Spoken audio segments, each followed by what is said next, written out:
Very good morning, children.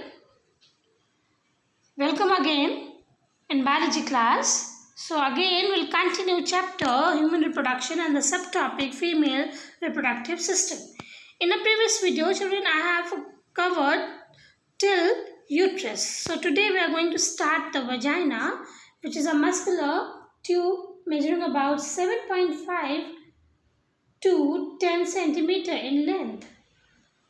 They extend from the cervix of uterus to the vestibule on the outer side. It is stretchable. And the opening of vagina, it is called vaginal orifice, which is bounded by a fold of mucosa called hymen.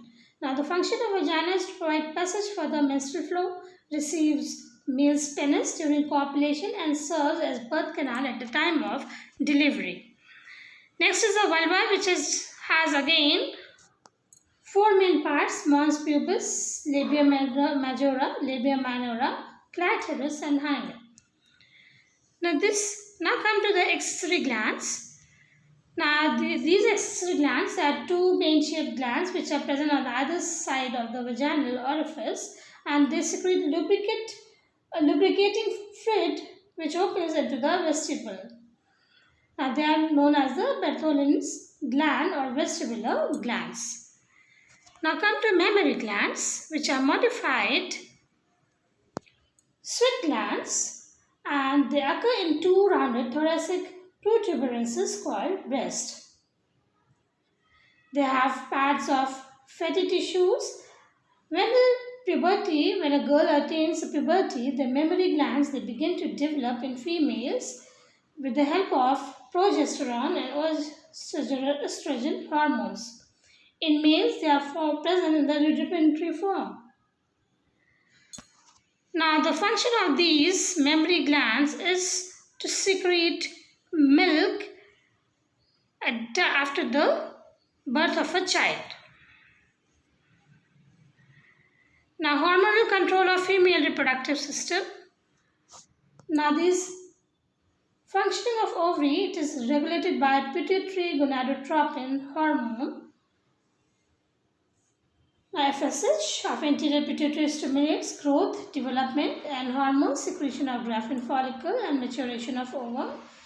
Now this LH, which is secreted by anterior pituitary, it stimulates rupture of mature Graafian follicle, also helps in liberation of ovum or ovulation, formation of corpus luteum.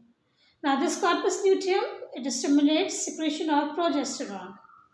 Estrogens and progesterone, which is secreted by ovary, controls the growth and functions of female secondary sex organs.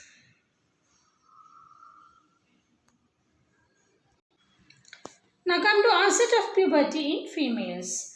Now the girls, they attain the puberty at the age of, or it starts at the age of 10, and the first sign of puberty is the development of the breast. Then after follows the ovulation, and after menstrual cycle, which starts at the age of 13 to 14 years.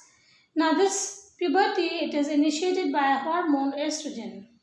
Now following changes are seen in girls: that enlargement of breast and genitalia, then initiation of ovulation and menstruation, broadening of pelvic region, growth of pubic and axillary hair, then freeze in subcutaneous fats in thighs, buttocks, and face, and puberty also brings some psychological changes. So this is all for today, children. In our next class, we'll learn next subtopic, gametogenesis. Till then, thank you and have a nice day.